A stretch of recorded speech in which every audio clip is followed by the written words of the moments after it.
can't believe I'm 60. It just happened like, in a flash. I know. And I've got to the point where I can't take a leak without my reading glasses. No, I'm serious. The ladies may not be aware of this, but in some of the nicer establishments around the country, where there's gentlemen such as myself who pee in Morse code,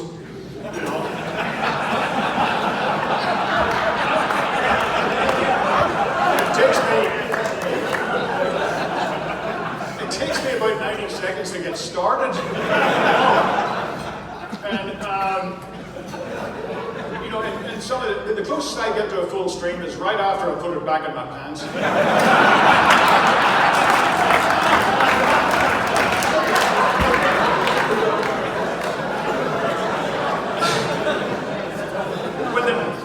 See, in some of the nicer establishments in front of the urinal, for people like myself, they have the USA Today or Wall Street Journal. They put the back page up there. Something to read. And I've got to the point, if I don't have my reading glasses, I have to stand so far away to read the paper that I can't reach the urinal with my seeing strength. My hands and knees in Walmart the other day trying to get batteries for my hearing aid, and I realized that I needed my reading glasses in order to get the right batteries. When the hell did this happen? It just happened overnight. But people often ask me, where does my sense of humor come from? And it comes from the place I was born in Northern Ireland. There's a couple of Northern Irelanders in here tonight. I met them both. Yeah, oh, you have an idea. Now, Northern Ireland in particular, the Irish have a particular sense of humour. The Northern Irish are a little different even than that. But we're the last ethnic group on the face of the planet that you can safely insult. think about it. I mean, you can't insult an Irish person by telling them an Irish joke. They'll just tell you a funnier one. That's all. My dad was, he died about 4 years ago from Alzheimer's disease, but he was an accidentally funny man. And I remember the last time that I had him over in Dallas, he was kind of in the middle of his dementia at that point, and he got to the stage in his life where he refused to wear pants. So we're sitting watching a basketball game, and my father knows nothing about American sports, absolutely nothing. But he's kind of interested in this. It's March Madness, and I can't remember the teams that were playing, but it was 2-2. Each side had scored once, and he's sitting in my lazy boy in his underwear, and he turns to me and he says, "Looks like this is going to be a close one."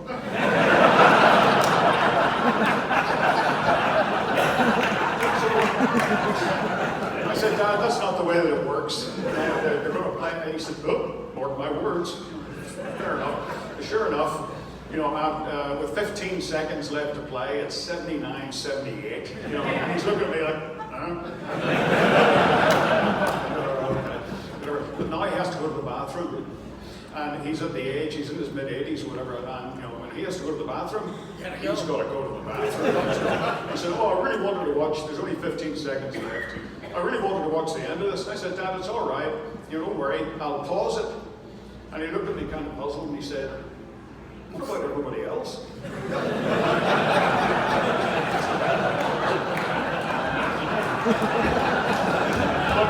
He used to tell Flanagan and Murphy jokes. It was always Flanagan and Murphy.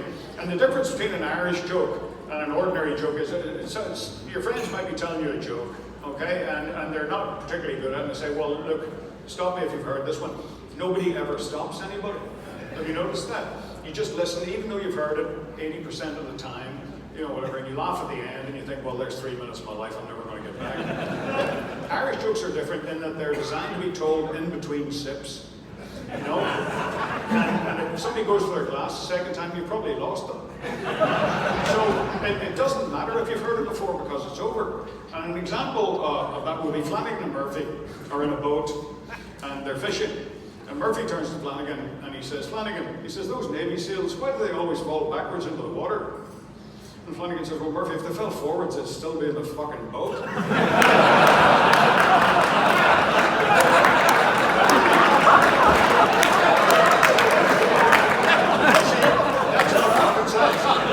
Right there. And the other, Murphy comes out of the pub and he's got what we used to call the full Venturi going on. He's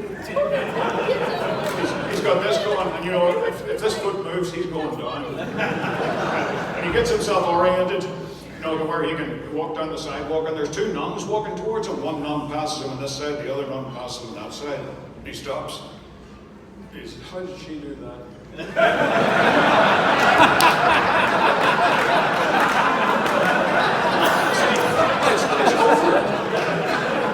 It's over. Flanagan is in Murphy's bar, and it burns to the ground. And the firefighters are in there, and they pull Flanagan out of the ashes, charred. Flanagan, are you all right? He says, yes, I am. He says, can you tell us how the fire started? He says, no, it was on fire when I went in.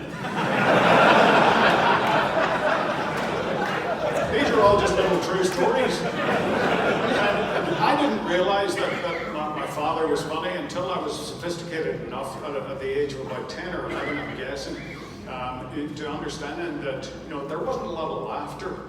There's a sort of a dark sense of humor in Northern Ireland, but it didn't mean that people weren't being funny. And the day that I realized my dad was being humorous was on the golf course, Bangor Golf Club. It was a crappy little sort of parkland golf course, about 12 miles east of Belfast. And I was walking off the first tee, and my dad played with three doctors, Dr. Dignan, Dr. West, and Dr. Tate. And he played with them every Saturday morning and every Sunday morning, and that's the only golf that he played. And I caddied for him, starting when I was about 10 or 11. We were walking off the first tee one day, and my father says to Dr. Dignan, who was our personal physician, family physician, he said to us, says, I'm having terrible trouble sleeping. I think you should give me a sleeping pill. So the doctor says, well, Billy, have you tried everything? You know, I don't like just prescribing a sleeping pill right off the bat like that. And my father says, well, what do you mean everything? And the doctor says, well, you know, it'd be like counting sheep, which is one of the things they do with sheep in Ireland.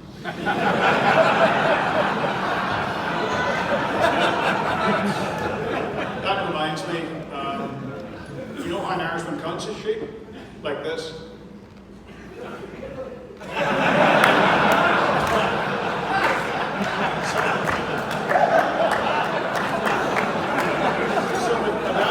Yes, I've tried everything, you know, I mean, it's hopeless, I can't get to sleep. So the doctor says, Billy, look, I'll tell you what you do. You know, when you go to the bed tonight, put your head on the pillow, smell the new cut grass, feel the wind in your hair, you know, and just imagine that you're playing around a golf, hit a tee shot here, a bunker shot there. I guarantee you, by the time you get to the turn, you'll be asleep. So my father says, all right, I'll give it a try. The next morning, they're out. Off the first tee, we're walking off again, and the doctor says, Billy, says what? He says, how did you sleep last night? My father says, no, not great. But I played very well. There was no laughter, no nothing. You know, the doctor just went ahead, you know, said, really, how did you go? My father says, well, I hit a driver in 6-iron here at the first, and I hold the putt. Hit a driver in 3-wood just short of the second green, chipped in for eagle. The doctor says, that's an amazing start. He says, wait. He says, I get on the third tee. Now, I'm listening to this intently, 10 years old, thinking, my father's going to break the course record. No, he says, I get on the third tee, and I sky my tee shot, and it ends up halfway down the slope in a divot, and I chomp at it, and I hit it fat, and it ends up in the front edge of the green. I hold the longest putt I have ever held in my life. I'm thinking, wow, this is amazing. The doctor said, well, what happened then? He says, I get on the fourth tee and I hit a big slice over into that spinney of trees on the right at the foot of the hill. I was awake all night looking for the ball.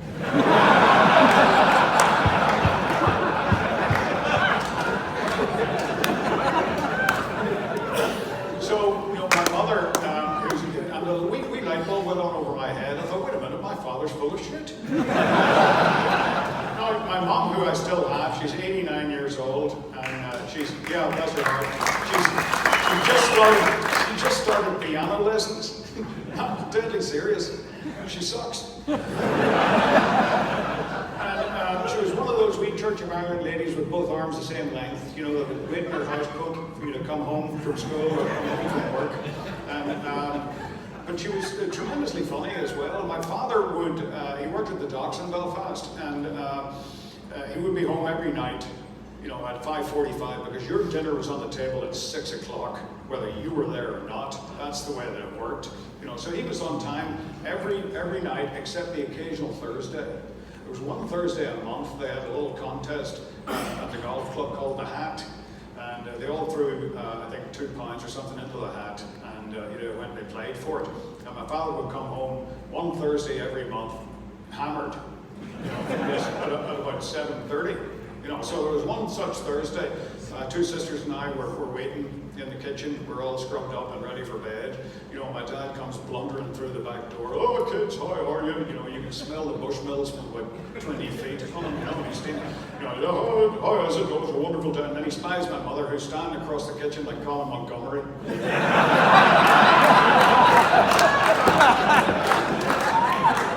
So he says, "Oh, yes, dear, sorry. I stopped at the club, had a few drinks with the boys, She says, "Mm-hmm." She says, "Yeah, anyway, my dinner, is it still warm?" My mum said, "Yes, it's in the dog." Again,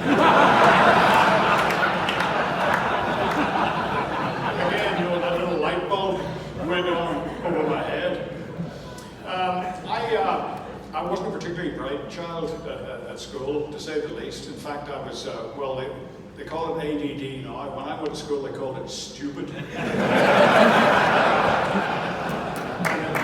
I couldn't pass an exam to save my life. I excelled at English and I excelled at music, and everything else just was a complete abysmal failure. So I ended up in a geography class at 17 years old with a 5 handicap. And I wanted to be an opera singer, to be honest with you, but I hurt myself. And I decided at the last minute that the last thing the world needed was another mediocre Irish tenor clutching the bar, butchering Danny Boy. And they were teaching me about the average rainfall in Western Samoa in this geography class, and I remember thinking to myself, well, that's going to be useful. I want to be a Western Samoan weather forecaster. And I have a thing about weather forecasters in general. I don't know what they're like here in Tampa, but I mean in Dallas, you can see the weather coming from 2,000 miles. It's not that difficult. We get half an inch of snow or something, and we got this idiot on Channel 8, that comes out. He's got his jacket off, and his sleeves rolled up like he's been in the war room overnight. And just once, wouldn't you like your local weather affiliate to come on and say, "Look, about yesterday, sorry." Just once. Just once. You've been shoveling 18 inches of partly cloudy out of your driveway. Where I was born, you can see all the way across the Irish Sea to Scotland on a clear day. You can see the golf course at Turnberry and the huge rock that sits off there called Ailsa Craig. It's a big dome boulder that sits in the ocean, and the locals would say, if you can see Ailsa Craig, it's going to rain, and if you can't see it, it's raining. That's another forecast. I came home from that geography class and told my mom that I wanted to be a professional golfer, and she said, "Well, that's nice, son. Wait until Dad comes home and tell him." So I did, and my dad asked me, he said, "The thought of it, does it give you goosebumps?" And I thought for a while, and I always pretended to be Lee Trevino. He was my hero and still is. He lives around the corner from me in Dallas. He was, full of shit, hit it left to right. That's me, right there. Yeah. And, I said to my dad, "Yeah, it does. I imagine myself winning tournaments and playing golf around the world." He said, "Well, then you'd better do it, or you might end up in a job that you don't like." And he scraped enough money together to get me a plane ticket. I mean, we had no money. We were a beige-colored family, because it wasn't clean enough to be blue. Yeah. And I got an assistant pro's job. I lied about my handicap. I got an assistant pro's job across the water in England. Lasted 3 months. Missed my mom too much. Came home and got an assistant pro's job at Hollywood Golf Club, which is where Rory McIlroy grew up. And yeah, I was the assistant pro there 19 years before the little bastard was born. I did a little while there and ended up at Balmoral Golf Club, which was in the war zone in Belfast. And I worked for a man called Fred Daly, who was the first Irishman ever to win a major championship. He won the Open in 1947, and he was a tremendously funny little man. He was about this height, permanently hammered. The members, he was banned from the clubhouse where he was the professional. They didn't allow him. At one point wee bit man. They put a seatbelt on his bar stool. And I got drawn with him in the first Irish Open I played in. I was 18 years old, and I'd actually improved fairly rapidly from the 5 handicap at this point, worked quite hard. And I qualified for the Irish Open. I got drawn with Fred Daly, who was well past his sell-by date in terms of golf. Now that I think of it, he's probably the same age as I am now. And he hit his third shot into a bunker to the right of the 6th green, short right of the 6th green in Portmarnock, big deep bunker. He clambers out and gets on the green. He's knocking the sand off his shoes, and he says to me, I play golf just as well as I ever did. It's just a bit smaller, but I can't get out of bunkers. And I said, well, Mr. Daly, have you thought about one of these new sand wedges, with a lot of loft on them? He says, no, I can get the ball out. I can't get out of bunkers.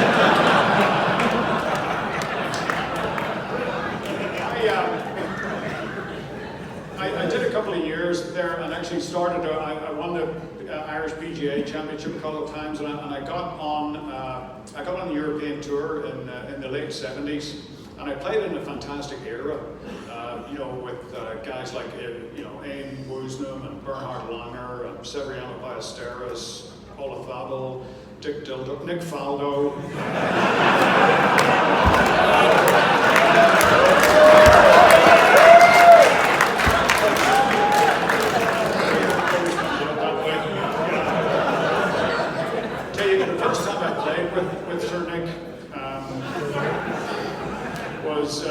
Was at the Lancome Trophy in probably 1980, and I remember standing by my golf bag with my caddy, Rodney, watching his caddy.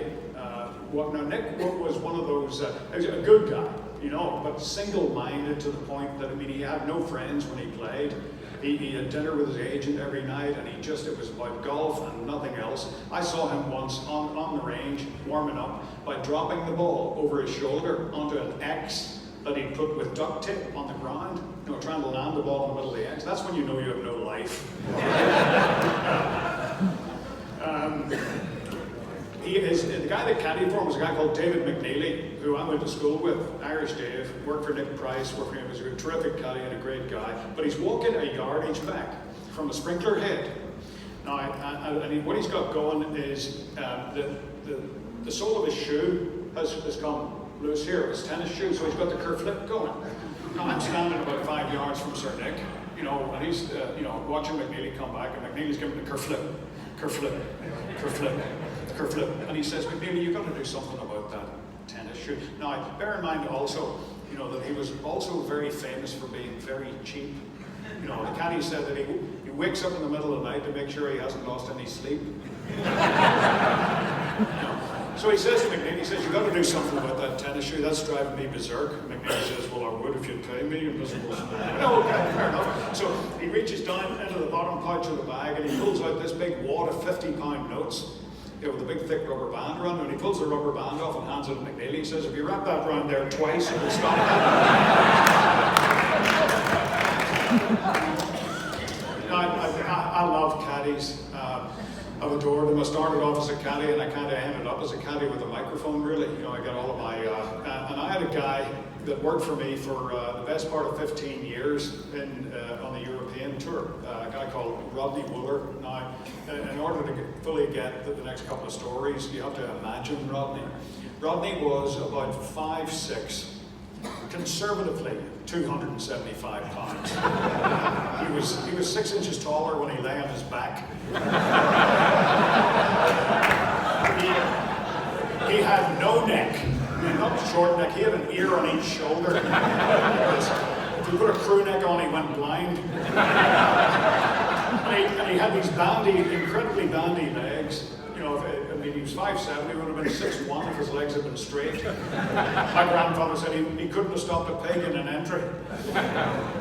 But he worked for me for a long time, and he was like an idiot savant, without the savant part. I remember we were playing a big celebrity pro-am in the north. He was from Yorkshire, from England, and we're playing in the northwest of Ireland, a place called Bundoran, a big celebrity prom. There's an engineering college up there, and I'm standing at the bar, having a drink, talking to somebody, and Rodney's got his back to me, and he's talking to one of the kids from the engineering school, and I overhear this snippet of conversation, the kid says, well, what do you do? Ronnie says, I'm a caddy. And the kid doesn't know anything about golf. He says, well, but yeah, what does a caddy do? He says, well, my man here, and he thumbs me. Yeah. He says, he hits the ball off the tee, and I find the ball and measure from there to the hole, and then we decide between us what club to hit. And the kid says, oh, you do measurements? Right, okay, I understand that. He says, I'm at the engineering school here, and we do measurements down to a 10,000th of an inch. And Rodney says, well, that wouldn't do us. We have to be dead on.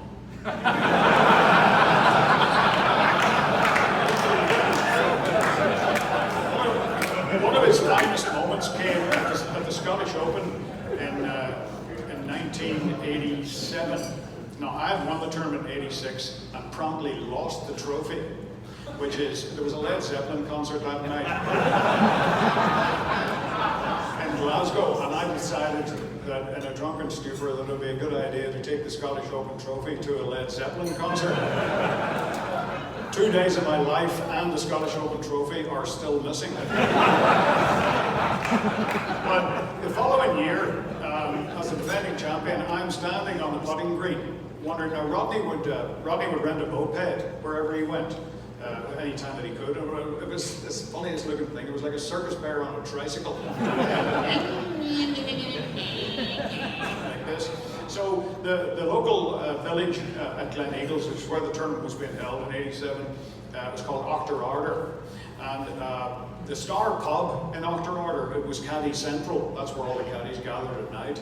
And Rodney, the night before the first round, I'm standing on the putting green thinking, where is that fat bastard? He's not here, he's late. So, and it's about